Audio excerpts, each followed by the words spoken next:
السلام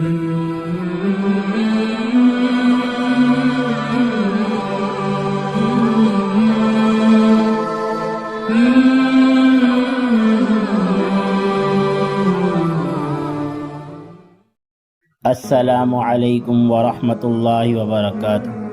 آج جس موضوع پہ بات کی جائے گی وہ دعا کے متعلق ہے کہ پچھلی ویڈیو میں دعا کی اہمیت، آداب اور یہ کہ دعا کبھی رد نہیں ہوتی، اس پہ بات کی تھی۔ آج جو بات کی جائے گی وہ یہ ہے کہ 24 گھنٹے کے اندر ایک گھڑی ایسی ہوتی ہے کہ اگر اس میں دعا مانگی جائے تو وہ فوراً قبول ہوتی ہے۔ اب وہ قبولیت کی گھڑی ہمیں نہیں پتہ، مگر اس قبولیت کی گھڑی کو تلاش کیا جا سکتا ہے۔ احادیث اور بزرگوں کے اقوال میں اشارات ملتے ہیں، لہذا اس کو ان موقعوں میں تلاش کیا جائے۔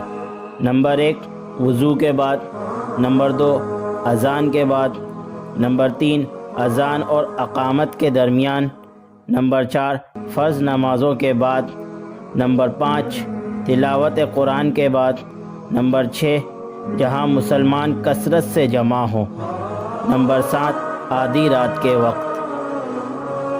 یہ وہ مواقع ہیں جو انسان کی زندگی میں روزانہ آتے ہیں۔ اس کے علاوہ بھی اور مواقع ہیں